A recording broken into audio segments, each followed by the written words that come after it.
Hello, this webinar is a part of a multi-part series called Constitution Commencement Day, and this particular webinar focuses in on Washington's inaugural address. Washington's inaugural address is about 4 pages long, 7 paragraphs, or 1,400 words, around the same length of the Declaration of Independence. His inaugural address, however, is broken down into some key elements: a first offering of prayer, a praise to God, principles the government will operate by, a prophecy for future generations, the purpose of the United States, and then concluding in prayer. It's notable that Washington's first official act, and thereby the first official act of the national government, was to pray. Washington said this: "It would be peculiarly improper to omit in this first official act my fervent supplications to that Almighty Being who rules over the universe, who presides in the Council of Nations, and whose providential aids can supply every human defect, that his benediction may consecrate to the liberties and happiness of the people of the United States a government instituted by themselves for these essential purposes, and may he enable every instrument employed in its administration to execute with success the functions allotted to his charge."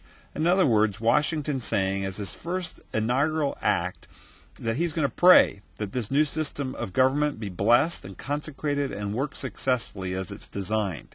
He goes further in saying this: "In tendering this homage to the great author of every public and private good, I assure myself that it expresses your sentiments not less than my own, nor those of my fellow citizens at large less than either."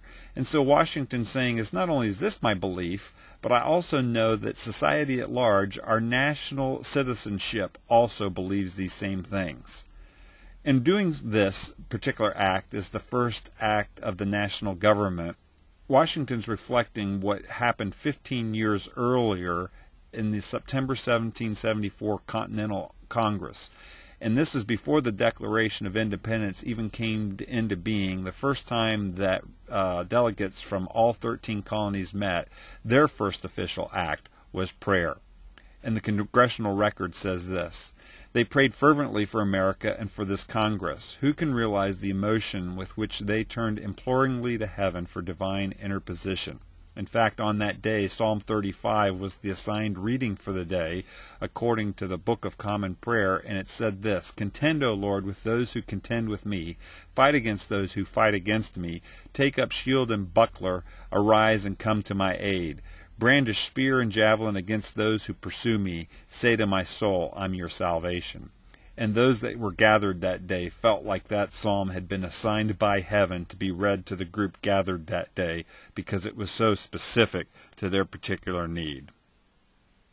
Returning to Washington's speech, after his first official act in his address of prayer, his second act was to praise God, acknowledging and remembering all of God's act of favor. And he says this: "No people can be bound to acknowledge and adore the invisible hand which conducts the affairs of men more than the people of the United States.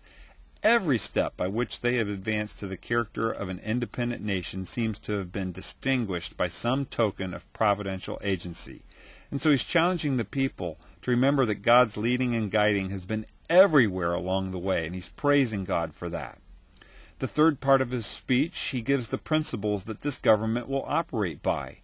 He says that the foundations of our national policy will be laid in the pure and immutable principles of private morality, and the preeminence of a free government be exemplified by all the attributes which can win the affections of citizens and command the respect of the world. So in other words, the foundations of a free society are self-governing citizens who are moral and virtuous, and that these virtues need to be reflected in the civil government.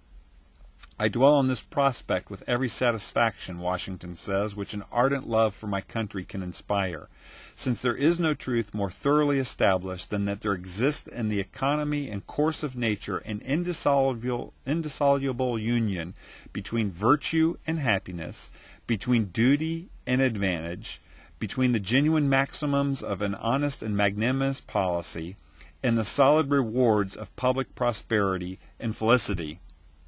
And so Washington is saying here that there is no truth more thoroughly established than virtue being linked to happiness. And that means both in the people themselves, but as well as in government.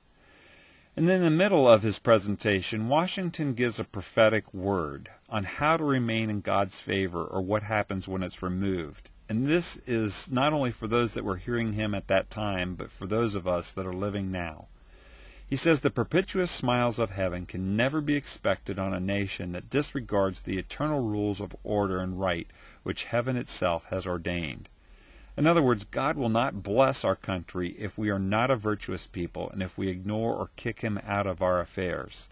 Now, as a part of this multi-part series, we take a look at the blessings a country can expect that follows after God and the sufferings they can experience when they turn their back on God. And Washington prophetically said this in his inaugural address.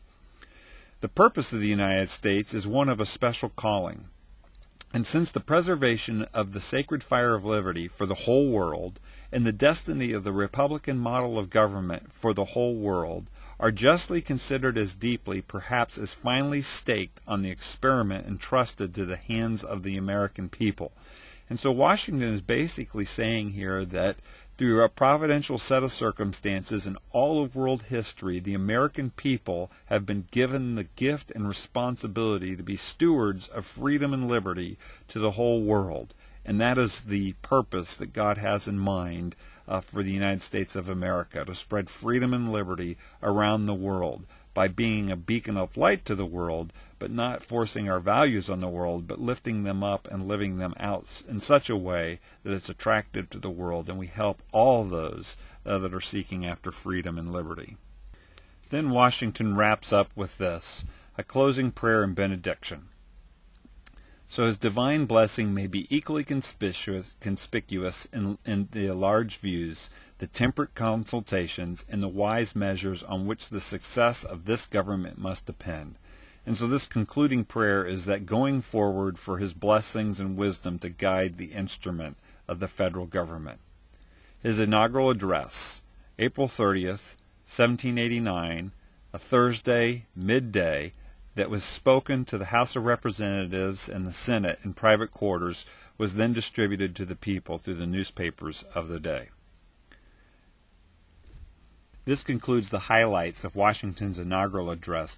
Please keep exploring some of the deeper truths of this remarkable, unknown holiday, the Constitution Commencement Day. My name's Craig Seibert. Thanks for listening.